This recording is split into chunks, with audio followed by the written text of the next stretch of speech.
Welcome to the news on Zodiak, read by Chancellor Zabanda. A look at the headlines. MEC suspends all activities following decision to fire Commissioners Linda Kunje and Jean Matanga. DPP takes to court for judicial review on the dismissal of two MEC commissioners by President Chakwera. Dodma admits it authorized the release of COVID-19 funds to state agencies with budgets of more than 50% money allocated to allowances. And in sports, firm in the hand for consultant to undertake technical review of the country's football standards. We now give you the news in detail.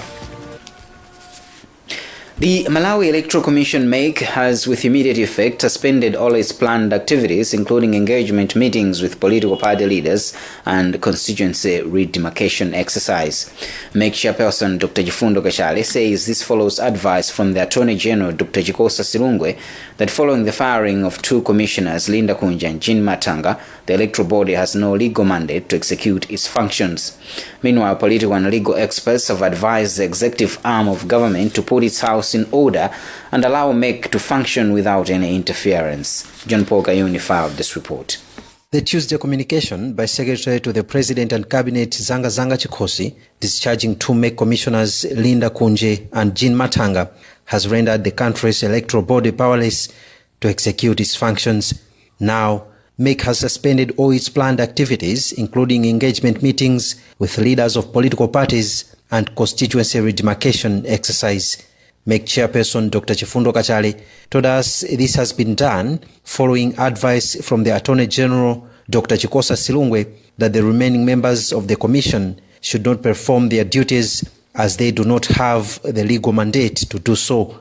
But political expert Joseph Chunga says MEC is caught up in a crossfire between the Attorney General and the Secretary to the President and Cabinet.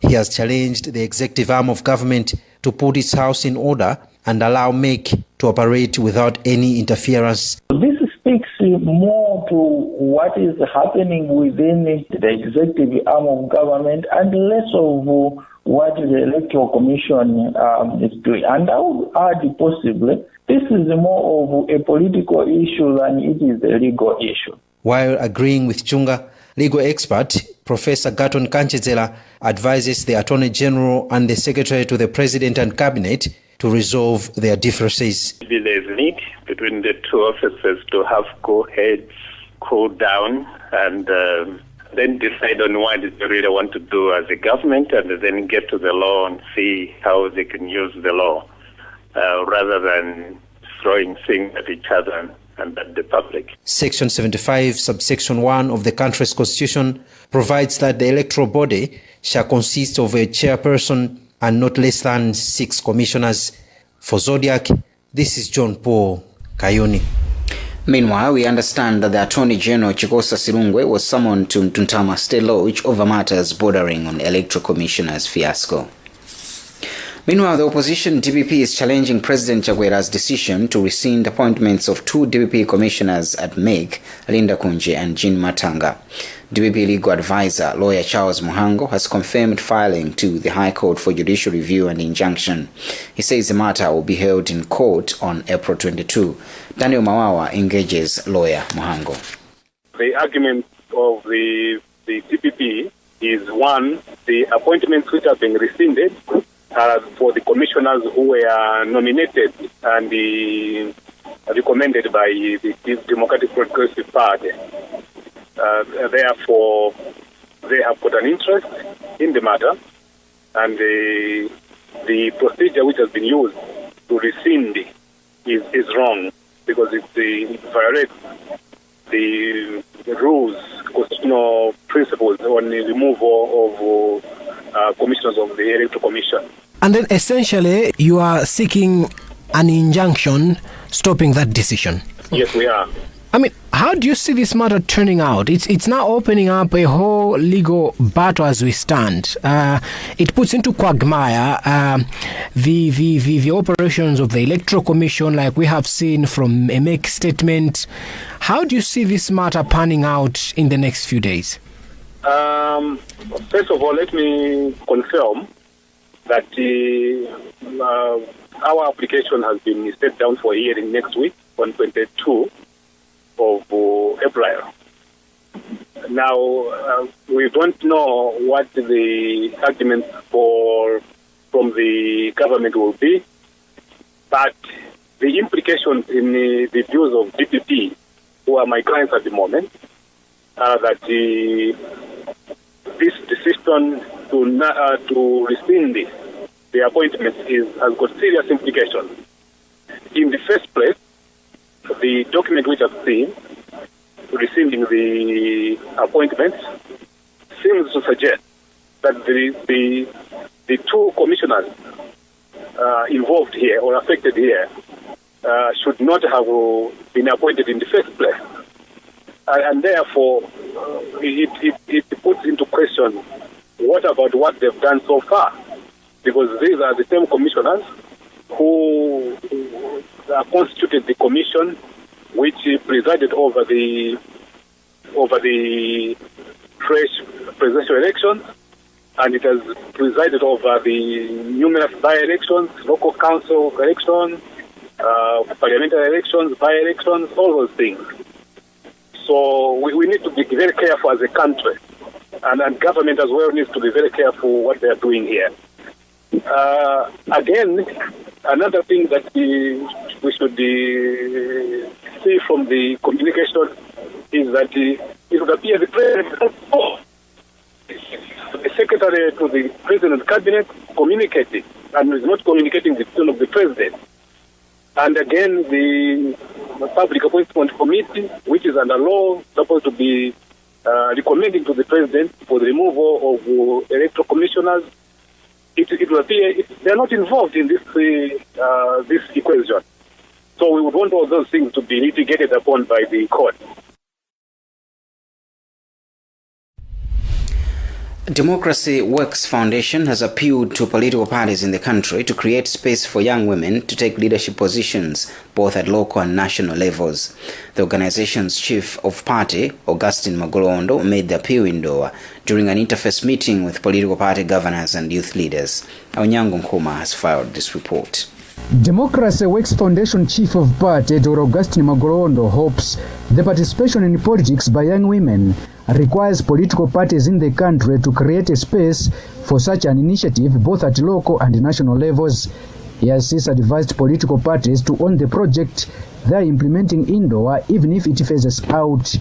Dr. Magolondo advised them to refrain from tendencies of only focusing on allowances, but to acquire skills and knowledge for sustainability of the project. Today is an interface meeting where the young women in politics will be meeting some party leaders at the district level and review basically how this project has been going on and what kind of challenges and opportunities are there. UTM Governor in Doha West, Joseph Kapiza, says their party is open for youth to take leadership position. As parties, we are ready and we are geared to do that. And we would like to ensure, Oleg, that even though they are about to finalize their program here in Doha, but we will still be able to continue.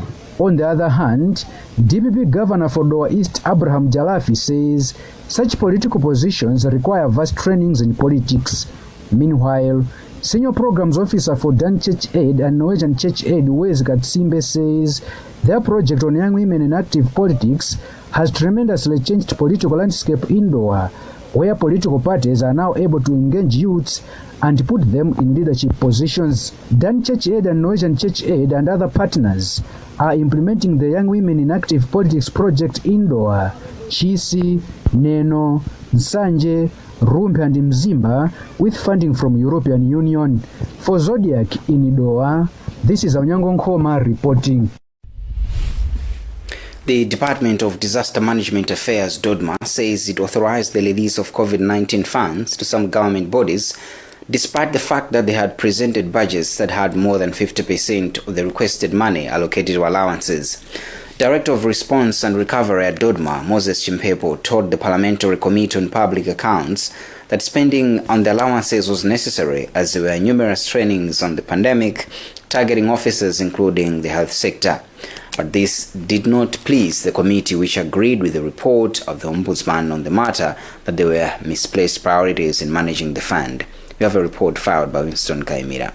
Following a report by the Office of the Ombudsman on the way 6.2 billion kwacha was spent in government's response to the COVID-19 pandemic, the Public Accounts Committee of Parliament summoned officials from the Department of Disaster Management Affairs to hear their side on the findings of the report. Director of Response and Recovery at Dodima, Moses Chimpepo, presented a report on how the funds were released to local councils through his office as well as the Treasury. He disclosed that the funds were first deposited into a bank account of Dodima by the Reserve Bank of Malawi, but later a decision was made to send the funds to Treasury. But chairperson for the committee, Shadrack Namalomba, wondered why Dodima approved the disbursement of the funds on budgets which had more than 50% of total funds allocated to allowances. This was a misplaced priority. We could not have the whole 6.2 billion, over 50% of it, allowances to individuals. Such allowances where they overpaid, people were overpaid, they paid maybe 4 days when they were supposed to be 2 days. However, Chimpepo says Dodima is hopeful that the COVID-19 funds were well managed, saying disbursement of allowances was necessary. Not all clusters have had that over 50%. It's only local councils and the Ministry of Health. So if you check, Ministry of Health have had to train all the medical staff on case management on COVID-19. In her report, Ombudsman Martha Chizuma found that the 6.2 billion kwacha COVID-19 funds were mismanaged. This is Winston Kaimira reporting for Zodiak.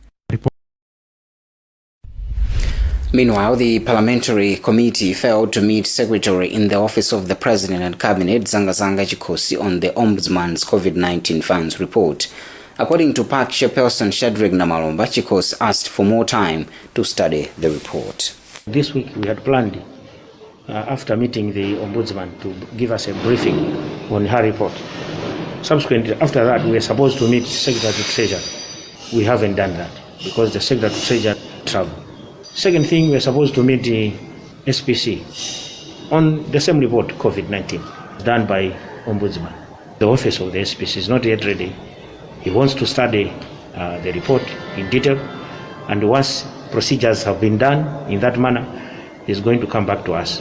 So here we are, as I said, we have failed to meet the Secretary of Treasury, and we also failed to meet the office of Secretary to the President.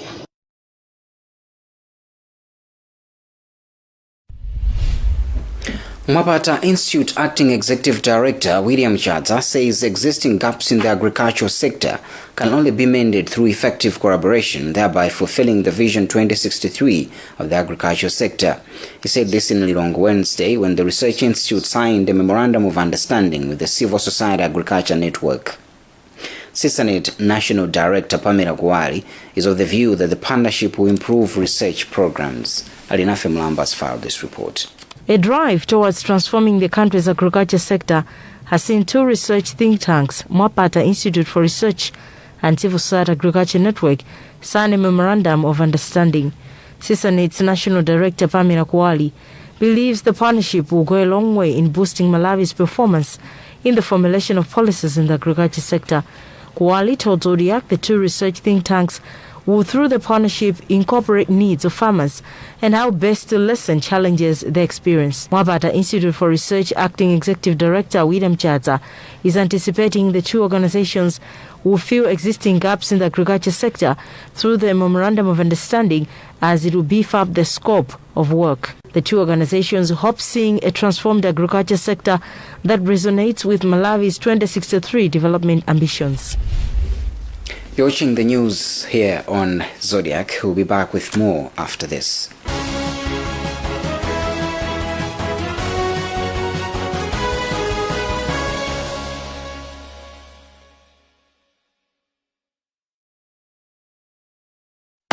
To achieve great things in life, you must do little things every day, like the 1, 2, 3 with Colgate.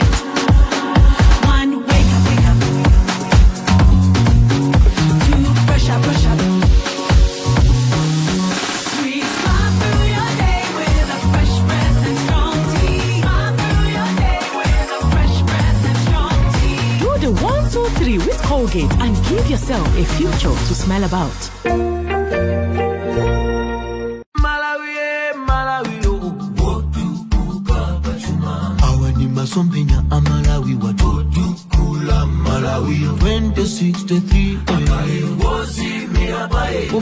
2063 akale wogomera aliyense achinyamata tigwirane manja otukula Malawiyo achinyamata tikale patsogolo otukula Malawiyo Malawiyo wozimira paeka Malawiyo wogomera aliyense Malawi 2063 kusintha dziko lathu mogomera aliyense 993-377-777.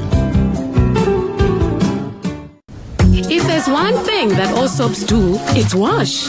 From buckets to basins, bathrooms to streams, and everything in between. All soaps wash. Yes, but Protex is different. Its reinvented formula with flaxseed oil boosts your skin's natural anti-germ defenses by 10 times more, protecting you against 99.9% of germs. So what keeps us healthy? Protex! Good health starts here.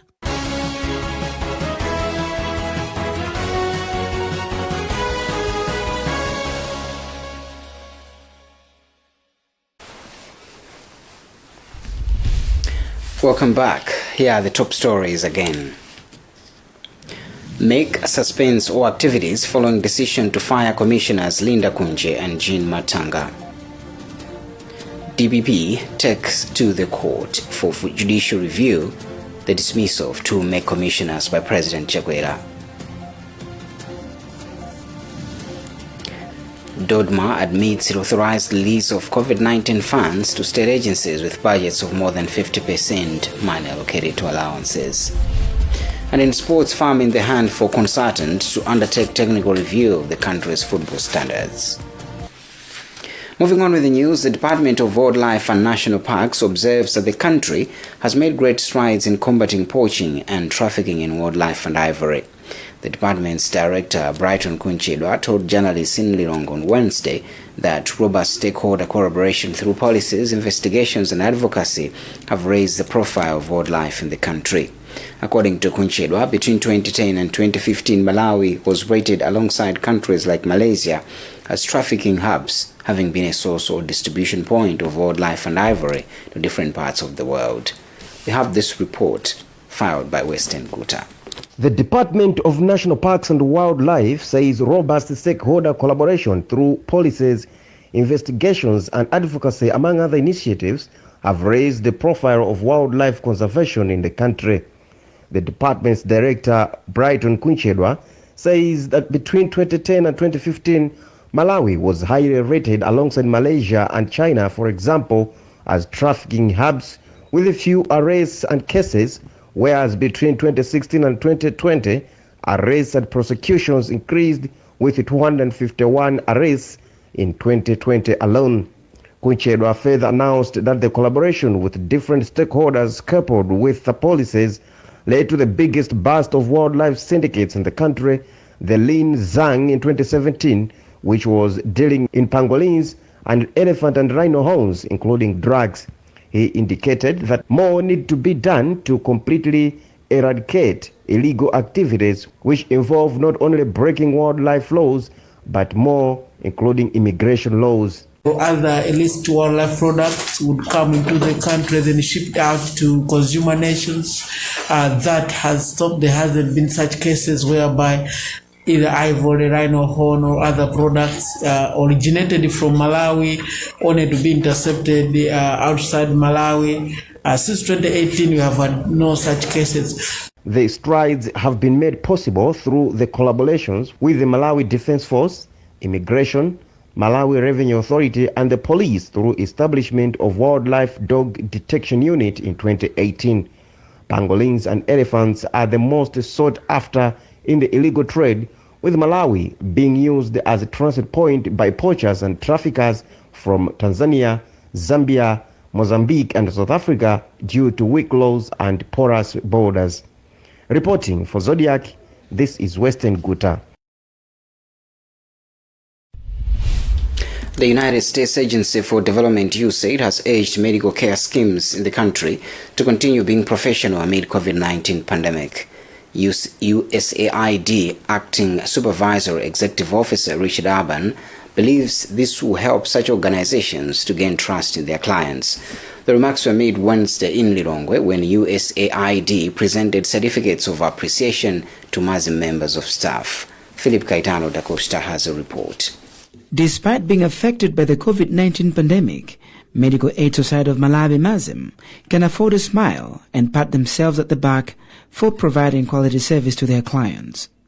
This was evident when the United States Agency for Development Aid, USAID, along with the American Embassy, awarded certificates of appreciation to 4 Mazim staff members for providing quality service and customer care to the U.S. mission. Speaking at the ceremony, which took place at Mazim offices in Lilongwe, the USAID Acting Executive Advisor Officer Richard Aban described Mazim as a professional organization providing necessary services to all its clients without diluting quality of service, despite Malawi being hit hard by the COVID-19 pandemic, hence the initiative to award the staff. We felt that it's been a very difficult year, especially for people who are in the business that Mazim is in, because we've had a health pandemic, and it's very easy for people to complain when things are not going well. But we thought would make a difference and bring some sort of sunshine to people's lives, especially those who have served us well. And Mazim have really served us well. It's not a case of them just doing their job, which they do, but there's an adage that it's not so much the ingredients that go into the meal, but the way the meal is served. And the truth is, whenever we've had to call upon them, they have basically rolled out the red carpet and done everything that they could to make sure our people are served well. On his part, Mazim branch manager Albert Mungomo described the gesture by USAID and US Embassy as an encouragement for the organization to continue working towards satisfying its clientele through provision of quality medical services in Malawi. For us, it gives us the drive to move even forward.